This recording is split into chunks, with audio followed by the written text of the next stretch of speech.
Bonjour Issa Abdou. Bonjour Anne-Constance Nguena, je dis bonjour à toutes les Mahoraises et à tous les Mahorais qui nous suivent ce matin, je sais qu'ils sont nombreux.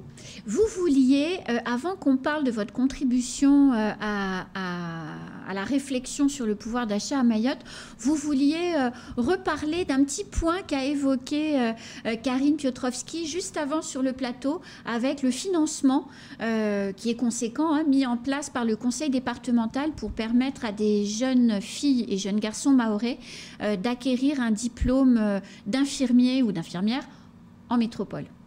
L'occasion de faire un clin d'œil particulier aux agents du CHM, maison que je connais trop bien. Et c'est vrai qu'on avait pris une délibération, elle a fait état dans son temps de parole tout à l'heure, une délibération que nous avons prise et qui a permis, parler du conseil départemental qui est financé à 100% cette démarche. Mais je suis heureux qu'elle continue, ça va durer 9 ans et j'espère et plus si affinité parce que c'est d'une utilité publique reconnue et donc je voulais faire ce clin d'œil-là et dire que voilà, on n'a pas fait que des bêtises et donc c'est des choses qui servent et qui continuent et qui à servir les Mahorais. Vous savez, dans un territoire qui souffre terriblement de désert médical, la formation des infirmiers, de tout ce qui a trait à la santé, ce n'est pas un luxe et donc voilà, je voulais le saluer comme il se devait. Et puis surtout, c'est des formations qui débouchent systématiquement sur un emploi et il y a suffisamment de formations qui ne débouchent sur rien ou alors sur une autre formation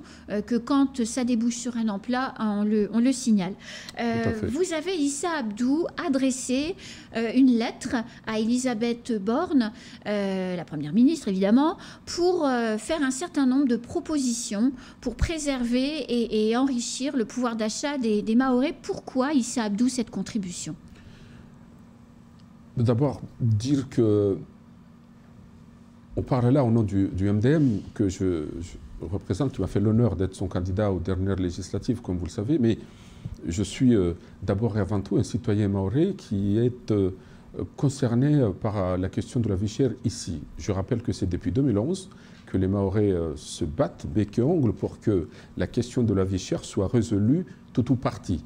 Et donc, force est de constater que 11 ans plus tard, la situation est la même, c'est peut-être même pire, puisque, et on va là faire le constat de la situation actuelle, plus de 5% d'inflation à Mayotte l'année dernière, sur un an, qui fait de Mayotte le territoire, le département français, qui connaît l'inflation la plus élevée de tous ces territoires.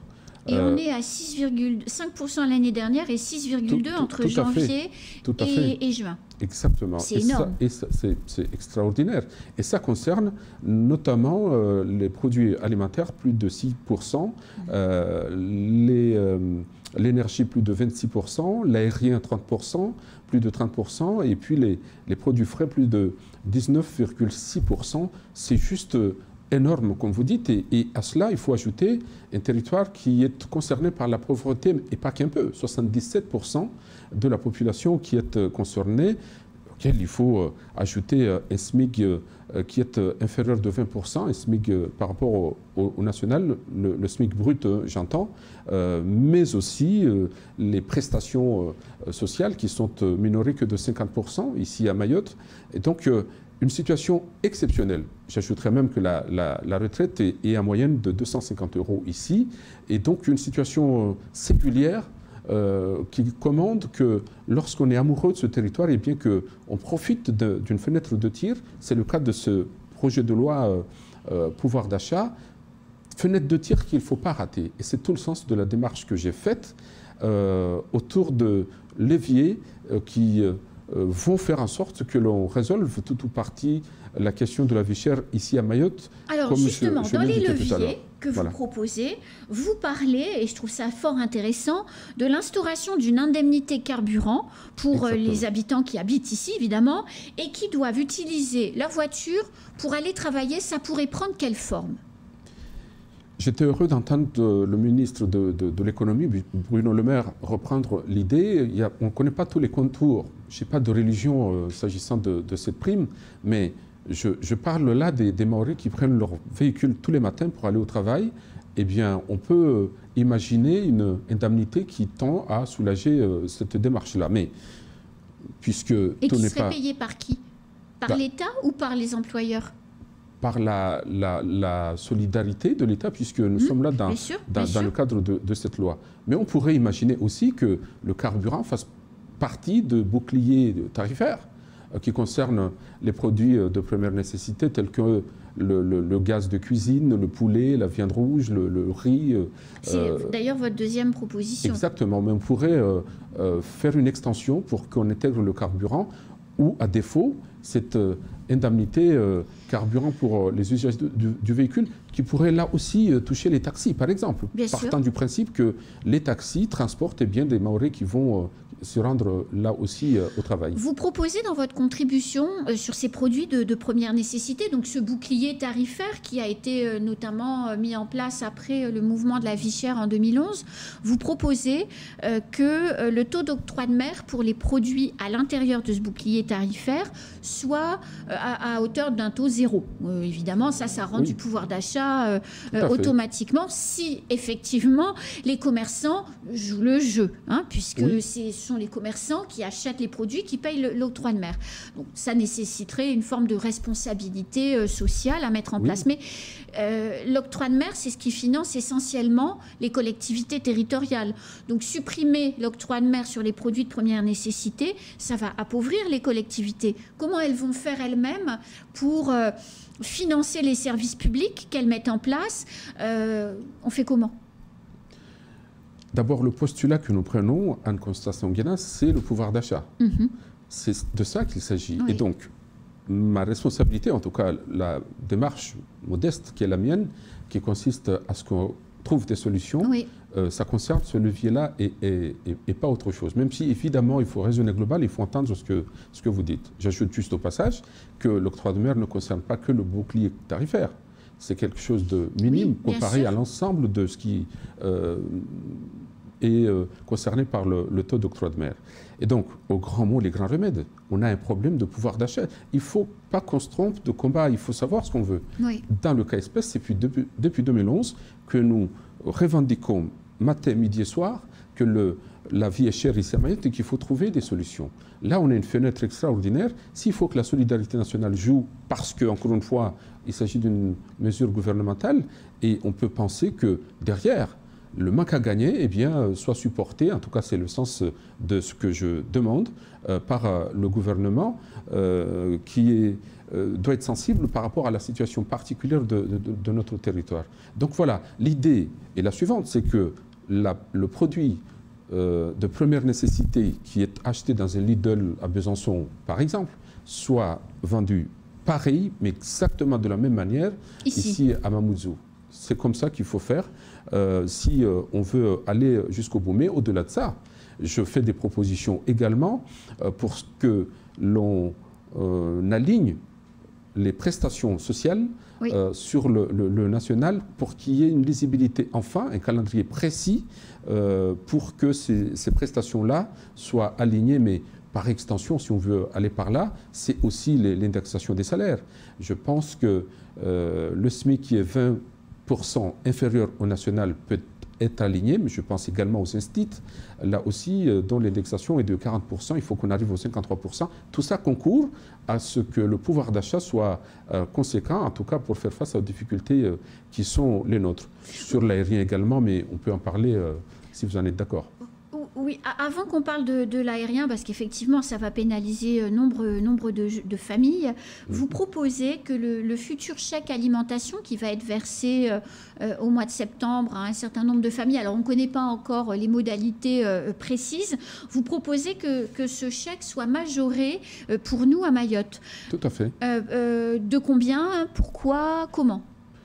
Pourquoi? Pour les mêmes raisons que j'indiquais tout à l'heure. Cette situation particulière qui commande que la question même de se nourrir se pose. On est quand même un département français et on ne connaît même pas encore l'impact de la crise ukrainienne sur l'inflation. On peut imaginer que l'année prochaine, par exemple, le pire est à venir. On ne l'espère pas. Et donc, mais on ne le sait pas. On ne le sait pas, justement, mais on peut penser, en vertu de cette crise et cette guerre que l'on sait, que les mêmes causes puissent produire les mêmes effets. J'ajoute qu'en métropole, par exemple, l'inflation est de 5-8%, mais là, la différence, c'est qu'on connaît l'impact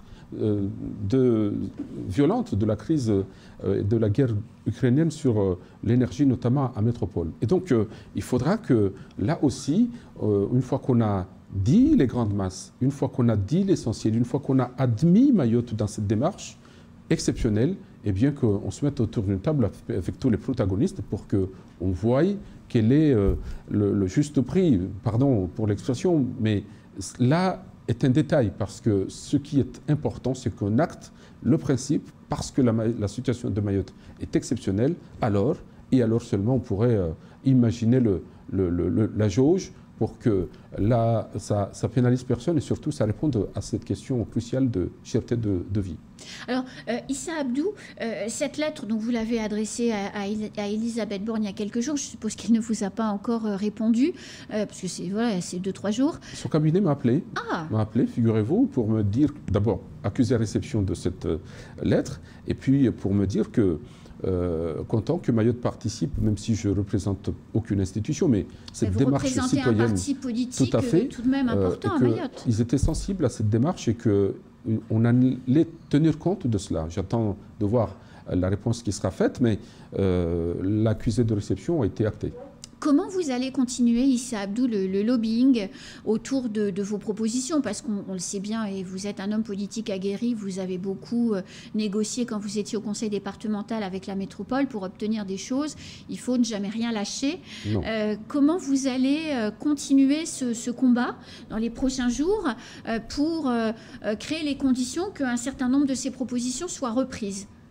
D'abord en expliquant aux partis politiques, puisque je suis issu d'un parti éminent, qu'est le MDM, que dans ce débat comme celui-là, lorsqu'il s'agit de Mayotte, lorsqu'il s'agit de l'intérêt supérieur de ce territoire, eh bien, je considère moi que c'est une faute que de ne pas se positionner, que de ne pas dire ce que nous pensons dans ces moments-là. C'est le sens même et l'idée que je me fais, moi, d'un parti politique. On doit dire ce que nous pensons, ce que nous voulons pour ce territoire. Parce que si on ne fait pas ça, eh bien, le gouvernement va décider à notre lieu et place.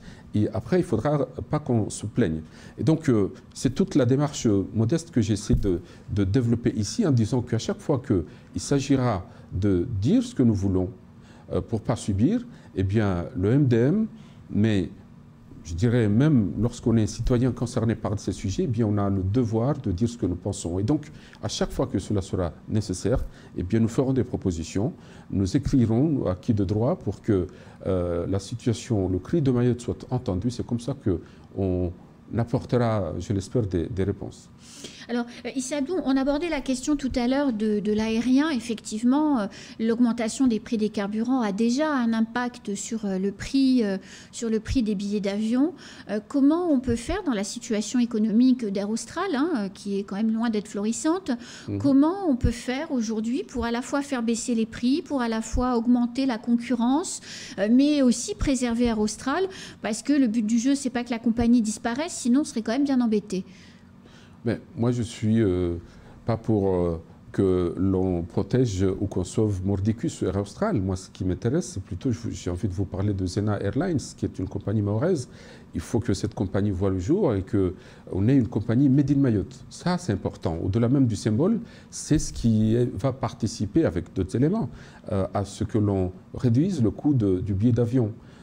Et au-delà de ça, c'est la piste longue qu'il faudra faire évidemment, mais c'est aussi le carburant que j'indiquais tout à l'heure qui doit être considéré comme un produit de première nécessité. Y compris pour l'aérien. Y compris pour l'aérien, à condition que ça bénéficie aux voyageurs, aux Maoris que nous sommes, notamment avec un impact sur les billets d'avion. Sur les prix donc. Tout à fait. J'ajoute juste une chose au nom de cette continuité territoriale, parce que c'est de ça qu'il s'agit. La continuité territoriale, nous sommes la France. Et donc, on ne peut pas imaginer qu'un Français qui veut aller à métropole, en France donc, eh bien, il y ait autant de barrières, autant de difficultés à se déplacer. Ça n'est pas possible. C'est donc comme ça qu'il faudra faire que dans la continuité territoriale, dans ce package continuité territoriale, l'État, de mon point de vue, et la région doivent participer fortement pour que in fine, le consommateur puisse bénéficier des prix d'avion abordables. Et de la même manière, il faut saluer le département à cette mesure de la barge. C'est cette continuité territoriale, c'est quelque chose qui participe là aussi à réduire le coût de la vie et il faut saluer ça. Et à faciliter effectivement les déplacements pour les gens à revenus extrêmement modestes. Tout à fait. Merci Issa Abdou. Peut-être un dernier élément quand même, si vous le permettez, parce qu'au-delà de tout ça, il y a quelque chose qu'il faut développer au niveau de la coopération. C'est ce que j'appelle moi le co-développement, parce que toutes les solutions ne sont pas à Mayotte. Toutes les solutions ne sont pas apportées par le gouvernement. Et donc moi j'imagine que, notamment le volet Interreg, les fonds européens le permettent, que nous passions une coopération régionale qui soit gagnant-gagnant. Ce serait bien pour tout le monde. Et le co-développement, c'est cette idée de permettre à un jeune moélien, je dis ça au hasard, qui produit 1 kilo de tomates, le fixer chez lui en produisant cela. Ça fait un jeune moélien en moins chez nous et donc on résout un problème d'immigration. Mais de la même manière, on fait une coopération qui bénéficie à tout le monde et surtout, on règle un problème de vie chère parce que le kilo de tomate qui est vendu 1 euro à Moélie, ici, il est juste 6 fois plus cher. Et donc, si on peut faire en sorte qu'au bout du bout, ce même kilo de tomates produit à Moélie, kilo de tomates, mais ça peut être autre chose, eh bien, soit vendu ici ne soit pas vendu à 11 abordable, euros. Parce qu'on a évité les taxes douanières, alors le Mahorais aura bénéficié. Et sera gagnant. Exactement. Merci Issa Abdou. C'est moi, toujours un plaisir. À bientôt. À très bientôt. C'est la fin de ce temps de parole. Tout de suite, la suite de nos programmes.